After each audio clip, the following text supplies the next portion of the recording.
Hello, foodies. Welcome back to Foodie Pharmacology, the science podcast for the food curious. I'm your host, Dr. Cassandra Quave. When it comes to what we should eat, confusion can often reign. One day, news headlines state that coffee can cause cancer. The next is that coffee is the key to long life. One day, eggs are bad for heart health. The next day, they're the perfect protein to start your day. And that's all before considering the environmental costs associated with various foods. Should almonds and avocados, while nutritious, be passed over because of concerns around water usage? And what about all the lingo around farm-raised versus wild-caught and food labels like all natural, organic, fair trade, grass-fed, animal welfare approved, no antibiotics? What do all of these terms actually mean? And that's one reason I'm so excited to speak with our guest this week. I've got Sophie Egan on the line, and she has some important tips to share based on her new book, How to Be a Conscious Eater, Making Food Choices That Are Good for You, Others, and the Planet. Sophie is a Stanford lecturer and a New York Times contributor whose work at the Culinary Institute of America and now her own agency, Full Table Solutions, has galvanized a nationwide movement to help all of us make healthier, more sustainable food choices. From moms to mayors, restaurant chains to food service companies, K through 12, school districts to universities.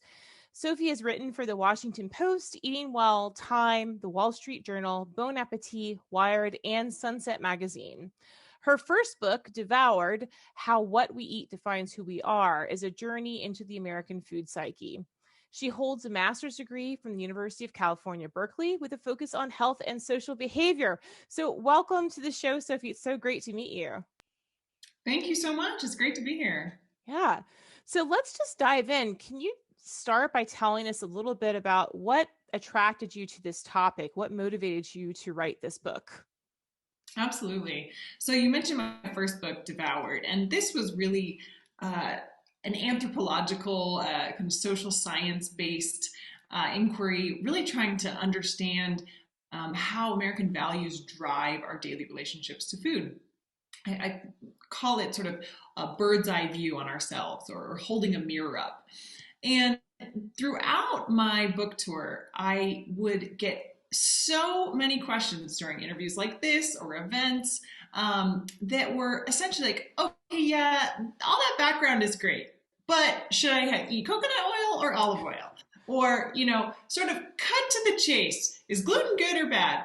And I'm like, no, I'm trying to tell you the big picture here. But fundamentally, we're all trying to navigate these daily decisions that are so daunting for all kinds of reasons, right? The food environment is daunting. There's too many choices. There's all kinds of marketing ploys being thrown at us like bombs. And there's tons of information overload, as well as misinformation and intentional disinformation campaigns that, as you kind of indicated in the intro, often make us just want to throw our hands up and say, to hell with it. I'll just eat, Hot Pockets and hope for the best. But no, there is hope. And really my goal, sort of the need that I felt, it was not only from that experience, but also from my role at the New York Times, where I answer reader questions. And I was seeing that, oh my gosh, if New York Times readers, who are like some of the most widely read, highly educated people, are having this much confusion, and then reading, I started to dig into the data and seeing IFIC Council Foundation would find that 7 in 10 Americans are confused about what to eat, and this makes the majority of them doubt their food choices. Just was seeing how much anxiety really this decision fatigue, decision confusion had created, and I wanted to be kind of the prescription lenses for American eaters, saying here is the full set of bottom line questions to your most top of mind questions about bottom line answers to your most top of mind questions about what to eat. And the book is divided into 60 short kind of essays or chapters that are a lot of those most top of mind questions. And the key is that I'm giving you evidence-based answers. This is hard to find, honestly. And it's also what I call radically practical. I felt as I was navigating and seeing all this anxiety that there had become such a surge in sort of food tribalism and kind of crazy, wacky diets, that just the kind of more common sense, more practical, for lack of a better term, ways of eating, everything in moderation, that kind of rules of the road had become the more radical thing. Yeah. Like eating a mix of foods is like somehow sort of more radical. So this is definitely not a diet, but really it's a decision making tool or compass for the long haul. We can certainly dig into that, but that's the goal of the book, and that's really this unmet need that I felt a yearning to help address. That's great. I work a lot with college students in my class on called Food, Health, and Society. And one of the challenges that I gave to them a few weeks ago was to look at the level of sugar in some of their foods, because many of them consider themselves to be very healthy eaters. They're very conscious. They, have a lot of smoothies. And I started asking questions. Well, how much sugar is going into those smoothies? And when a box says it's all natural, what does that really mean? And do you have any tips in the book about how to decode the marketing on these boxed foods? Yes. Oh my gosh. So this is actually, in some ways, the starting point for this book. I wrote this guide for the New York Times that was literally called "How to Read a Food Label," and it is so complex that we had to make it a 4 or 5 part series a number of years ago, and I can remember Wow.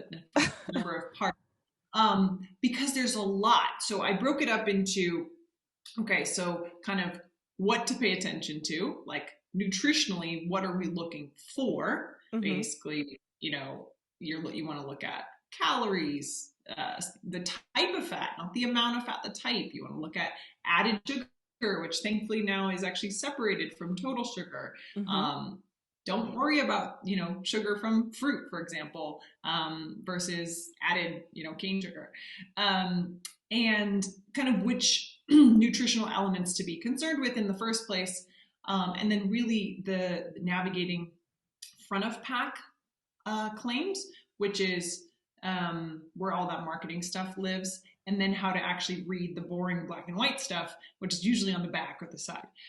So in terms of my tips, my number one tip is flip it over. Okay. Pay no attention to the stuff on the front, which people don't necessarily understand, which why would we, right? But one of the crazy kind of situations in food marketing is that the front is all it's a billboard. It's a giant billboard. It's where companies can put their beautiful imagery and claims. Now, there's degrees of verification for claims. Maybe you get into that in your class, Hmm. that are regulated, and it depends, structure function claims and these different types of things. But there are many, many, many words that are not regulated. They have no federally agreed upon definition, like natural. Hmm. Or they have definitions, but only if they're accompanied with a third party certification sort of verifying that definition was met. So all of which is to say that it's just noise, and you're best off just homing in on those two boring black and white parts, which are the nutrition facts panel and the ingredients list. And they are standardized. They're on every food package, right? And there are certain things that have to be included in there, allergens, for instance. And so once you've sort of filtered out the distraction, the distracting language, and you're just focused on those two parts, then I really encourage you to essentially cross-reference those two things. So the ingredients list. There's some questions, does the shortest number of possible ingredients, clean labels, and there's some merit to the number of ingredients as a signal of how good or bad it is, but it's not as simple as we might like. What I mean is, you could have a jar of peanut butter that says only three ingredients, and it only has 3 ingredients. But I would argue there should be one ingredient in a jar of peanut butter: peanuts. What are the other 2 ingredients in there? It might be sugar, palm oil. In the past, it might be partially hydrogenated oils or trans fats, which now not generally recognized as safe, so it's been completely stripped out of the food supply. but you might have other kind of, things in there that don't belong, right? On the flip side, you might have some kind of a sauce or a dip or like a salsa that has like 17 ingredients, but they're really flavorful. They're like Yeah. garlic, onion, jalapeno pepper, serrano pepper, tomato, right? And we can't get too sort of black and white with these rules of the road. But what does matter, what is a very good rule of thumb, is the first ingredient is the most important, because ingredients go into sending order by weight. The other thing on the nutrition facts panel is that you are looking to get basically keep sodium low, keep total calories low, and added sugar. I have a whole section in the book that gives you actually the numerical targets. I don't expect most people to remember those.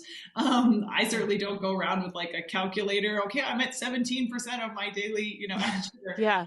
Having a general ballpark can be helpful because okay, wow, I'm really blowing my whole sugar budget on this can of soup. Where you wouldn't expect to have sugar in your can of soup either. Yeah. Exactly. And that's one of the main kind of things I try to bring to light is like just empowering eaters with these tools for navigating claims can at least ensure that you're making these choices intentionally. Like, yeah, I want to, eat a lot of sugar for a phenomenally delicious dessert. Like I didn't want to inadvertently blow all my, added sugar budget for the day on bread or, soup or ketchup or something that you weren't thinking it was. Salad dressing is another one. People don't realize how much can be in it. Yeah. So it's really kind of having the information so that you're making these choices of your own volition, really intentionally. And there's a whole bunch of details of the book, but those are kind of the first few steps that will cover a lot of ground.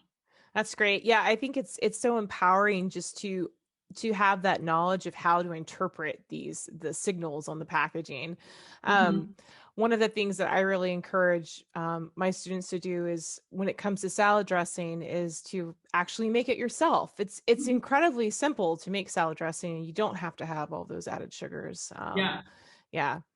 It's fun once you start to, get a little up in arms about like, what is all the sodium, salt doing in my, in my cookie, or what is all this sugar doing in my, something not sweet. And then how you can not get mad, but get even by making it yourself, right? I was actually thinking about this. I have twin toddlers and they've, one time let them have the peanut butter cracker or sandwich crackers. It was, traveling or something. And I'm like, oh, no, we're not doing that again. But of course they asked for them. And then I had the light bulb moment. I could take 2 crackers that I feel good about, slather some peanut butter that I feel good about.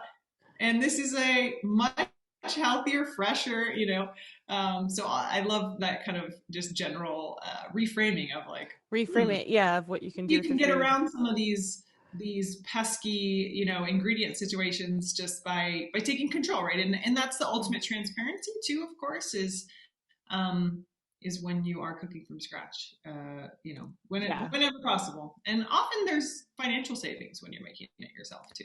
Absolutely. Because you're often paying for somebody else to have done the labor, the chopping, the whatever, mixing it together. Yeah, absolutely. Well, thinking about kids' foods too. I remember when mine were little, they would always beg for the kids' yogurts. And then I started looking at the labels of these yogurts, and they were just full of so much sugar. No, I was like, what is all of this in yogurt? This is not yogurt. This is candy.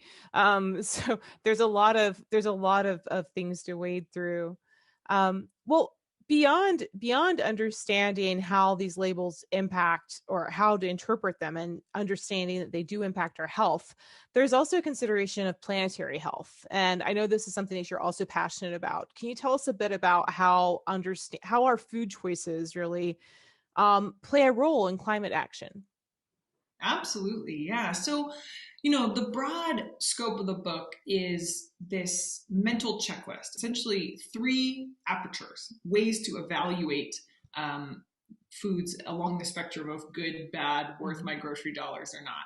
And essentially, I suggest that you ask yourself 3 questions. Is it good for me? Is it good for others? And is it good for the planet? And it's exactly as you indicated, which is that it's important. Absolutely. And for most people, it's the most important. I mean, Consumer Insights data shows that nutrition and health are higher on the list than social welfare, animal welfare, environmental factors. But it's not sufficient, I would argue, for if you desire to be a conscious eater. And to me, being a conscious eater is aligning your food choices with your values. And so you have to really determine what those are for you, again, in sort of the hierarchy. But it's not sufficient to only sort of account for the impact on yourself or your family. Really, I suggest thinking about the impact on others, which is all the animals and people affected from farm to fork, or farm to grocery basket, or farm to table. So this is, what were the animal welfare conditions of the livestock if it's an animal-based food? What are the impacts on surrounding wildlife and pollinators? How were workers treated? How were they paid? This could be farm workers, restaurant workers, retail workers, warehouse workers, right? And then on the environmental side, climate impact is definitely the biggest factor. This is emissions, carbon emissions. Mm-hmm. Chiefly, but also water footprint, right? And impacts on surrounding ecosystems, impact on ocean health and marine habitats, impact on surrounding air quality, and things like nitrogen runoff and soil impacts. So there are kind of many sub-factors within each of these buckets. But essentially the thrust of the book is that more often than not, you don't necessarily have to make trade-offs. There are definitely cases of that where you're sort of choosing one over the other. But the beautiful news, what's convenient, is that more often than not, when you're choosing something that's good for you, it's often going to be better for others and better for the planet. And conversely, something that's really awful for you tends to also be, not great for others and the planet. I mean, just to give an example, if you're opting for organic produce, say, and that you're doing so because you don't want pesticides on your fruit and in your own body, that also means that there's not a bunch of yucky chemicals going into the waterways, into the soil, affecting the wildlife surrounding the farmland. And then the farm workers are not, who, in terms of health impacts at a dose level, typically suffer far worse health consequences, right, than us through ingestion, because of just how much they're being exposed to. And so that's a win-win-win, right? And what is really kind of a central call to action in the book is to find those win-win-wins wherever possible. Another really big theme in the book is that food is one of the most powerful and yet one of the most overlooked tools for climate action, period.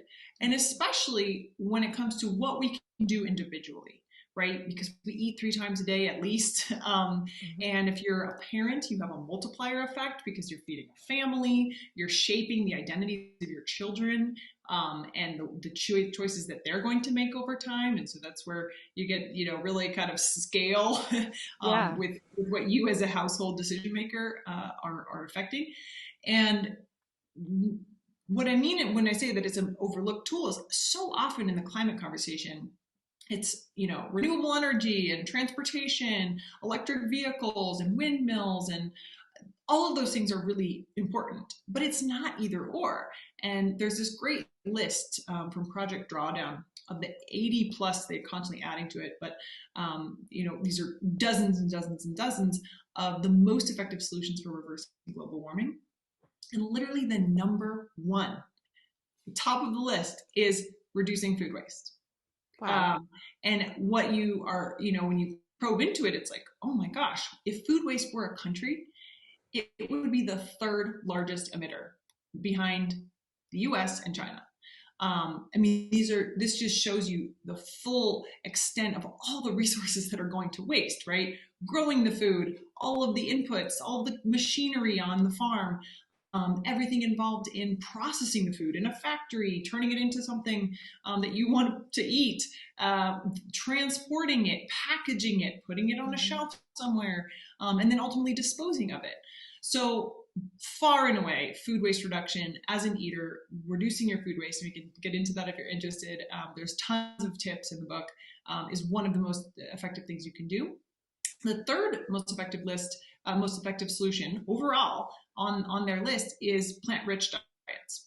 And this is another big theme of the book, which is that in general, foods that come from the plant kingdom, or what I call stuff that comes from the ground, have a better impact on human health and on planetary health. In general, they take less resources to produce because you're eating the plant foods directly instead of feeding the plants to animals to turn into human food. And this is called many different things: plant-centric, plant-forward, flexitarian, and it can include vegetarian and vegan, but does not by any stretch mean that you have to completely eliminate animal-based foods. It just means aiming to, over time, throughout your lifetime, emphasize foods from the plant kingdom kind of in terms of ratios. So those two things alone, if those are the only two things that you focused on, you would be doing a huge service, and really it adds up throughout your lifetime and throughout all of us doing this collectively in terms of really reducing greenhouse gas emissions. For the kind of final total perspective, of all global emissions, it's estimated that about a third, the newest data shows, used to be a quarter, now they're showing really food systems account for fully a third of greenhouse gas emissions. So this is a big dent that we can make a huge impact on through our daily food choices. Well, that's amazing. Yeah, I really like the plant forward concept because it's, great for the planet and great for your body as well. Right. Some of the things that you were mentioning earlier on with making choices, though, I could tell you that so many of us get so overwhelmed in the store. I get to thinking about, well, where does this vegetable come from? Or how far was it shipped? Or, what, like you said, what are some of the human impacts on production of that, product at the local site? Do you have tips on how to wade through all that information? I mean, how does the average consumer go into the grocery store and think, well, this is going to be, a better choice than that? Yeah. Well, I feel that 100%, first of all. So a general rule that before you even talk about what food to, or which food item is better than this item, I really encourage folks to think about focusing your mental energy on the foods you eat most frequently. So if you're on vacation, or you're having a birthday dinner, or you're eating, I don't know, it's a special holiday and you're making some kind of special dinner, I really wouldn't sweat it, because just in terms of the aggregate impact, the foods we eat on a daily basis are routinized eating habits. So what's your go-to morning coffee? What do you have every weekday for breakfast? What is your lunch routine? Is it cold cuts, or is it a hummus and avocado sandwich, right? What is your Friday night family pizza ritual? Those things that you do over and over and over have the biggest impact on yourself and on the planet. So first and foremost, it's like, okay, you don't have to spend the same amount of time researching, deciding, fatigue, right? Every single food that ever enters your house. I mean, that's impossible for all of us. And one of the things I always want to underscore is, please do not let perfect be the enemy of the good, because often it can feel like, where do I even start? And that can sort of be paralyzing, so that we don't even begin. And that's why I think just starting with one thing. Okay. So let's say, one of the things we know from habit formation, mentioned my background in health and social behavior, is that Monday is a great day to start a new habit. This is why people start Meatless Monday. Many people learn to, I'm going to start running on Monday, and there's all kinds of reasons, a fresh start and so forth. So you could pick, say, your Monday, I'm just making this up, breakfast, and just start there. Okay. And so whatever that is, you're going to focus on your granola or your toast, and look for simple swaps. Both in the foods, and then once you're looking at the actual food, which product, so you go kind of as a funnel, right? Like, it's which meal am I going to look at, which foods, and then which products within those food categories. So to make this very concrete, let's say you always have butter and toast for breakfast. during the week. You could say, okay, is there an alternative that's going to be better for me, others on the planet? What about, say, almond butter, peanut butter, some kind of nut butter? Nuts and peanut butter, peanuts, for example, have super low environmental impact. Legumes in general are nutritional superheroes, and it tends to be quite affordable. There's no animals involved, so it's a far lower impact overall than butter. Mm-hmm. So that could be a quick swap. Then within the category of peanut butter, which one do I pick? Now you're looking, okay, I'm in the peanut butter aisle, and you're looking for, again, no, added sugar. Why do you need to have added sugar in your peanut butter? And you might be looking at factors like, the nutritional elements, and then you might be looking for some other sort of third-party signifier. Is this from a B Corp? B Corp is one of the symbols, a third-party stamp of high environmental and social responsibility. Oh, nice. So that could be one solution in terms of picking which brand. Another thing you might look at is organic. Lots of things we could say about organic, but organic is a very rigorous certification for environmental factors. Not so much on animal welfare or social factors, but absolutely for environmental factors. So that's essentially sort of how I would look at it, and not try to take on everything all at once, but really focus again on those things that you're doing over and over. And then the beautiful thing is, once you've made the swap, you've already invested the time, you will start to feel like more of your items are accounted for, and all that upfront legwork will pay off. That's great. I think that's fantastic advice. Yeah, because it takes away some of the overwhelming, like, where do I start? Where do I begin? Yeah. And you're so right. We definitely, I think so many households have kind of their set menu that they cycle through every 2 weeks of, like, it's pizza night or it's steak night. And I want to talk a bit about meat, because there's something in the book where you talk about, start with less and then better. Can you tell us about that from a perspective of changing behavior? Yeah. So this one is always tricky, because as Americans, as humans really, we don't like to have something taken away. Mm-hmm. But the simple facts, countless scientific publications point to the same general direction for aligning optimal nutrition while staying within planetary boundaries. This means while not using more than the earth has in terms of natural resources, mm-hmm. to produce the right amount of nutritious food for the growing population. What that suggests is that collectively we must reduce the total livestock production on planet Earth. And that means that each of us, particularly in the US, where we consume about 3 times a day the recommended amount of red meat, and we consume way more than the average globally. So some countries around the world won't need to make these same changes. Their diets are already inherently plant-centered, plant-rich, whatever you want to call it. But we have, as Americans, a very high per capita carbon footprint of our food choices, not only because of meat, but it's red meat in particular. So the first less means that, finding wherever it is in your diet. One thing I always love to suggest is, like, do you eat a sandwich with cold cuts? I mentioned this before. Mm-hmm. This is, I think, a relatively easy swap for people to make, and they often don't even realize, oh yeah, I'm eating salami, that's red meat. But so red meat in the US is mainly beef, pork, and lamb. Ruminant meats are meats that are animals that have a rumen, that's a certain kind of stomach. These are the highest emitters. So it's namely lamb and beef. Excuse me. What happens is in their burps is a high amount of methane emissions. Methane is a greenhouse gas that's actually way more powerful than carbon. And so beef and lamb are especially critical to reduce consumption of. Now in the US, we don't eat as much lamb per capita, so beef is the biggest target for reduction. So finding where in your diet, there's many different ways I could suggest doing this. One is, looking at a swap for your weekday lunch routine, if cold cuts or kind of a sandwich is something there. Other people have found success with Meatless Monday, or, sort of picking certain days of the week Some people have even gone so far as to say, I'm only going to eat meat, or I'm only going to eat red meat on weekends as a treat. Mm-hmm.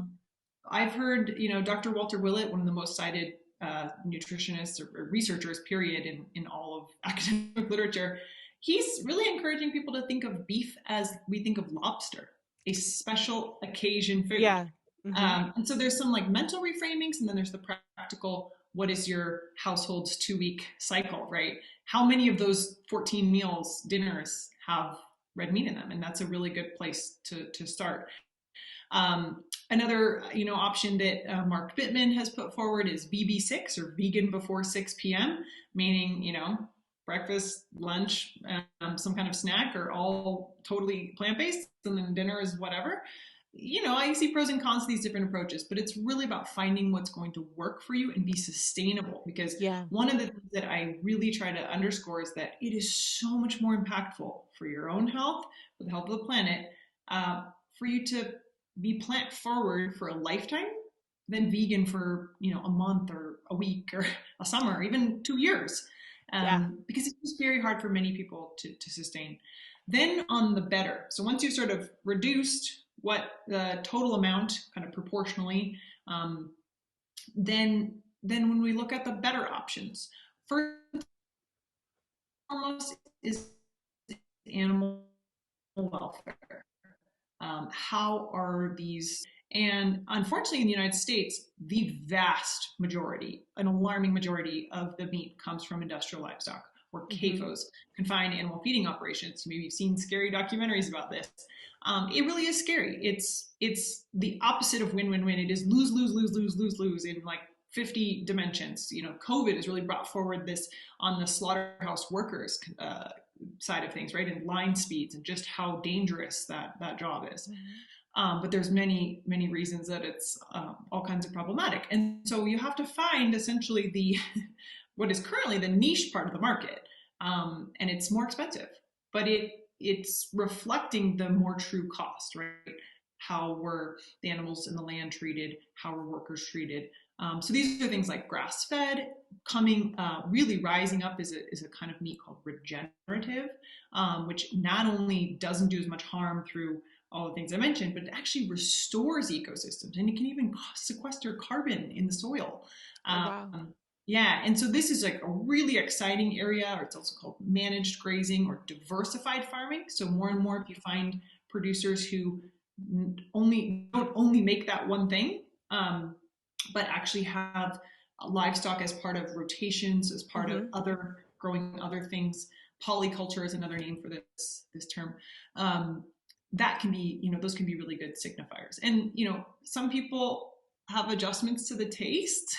I hate to say that's just because we've been eating, really crappy quality beef. So it may take a little time to adjust to the taste, but the benefits will be worth it. And I think the other thing is, on the cost side, is just that it is, thinking about that lobster example, it is more reflective of how the role it should be playing in our lives.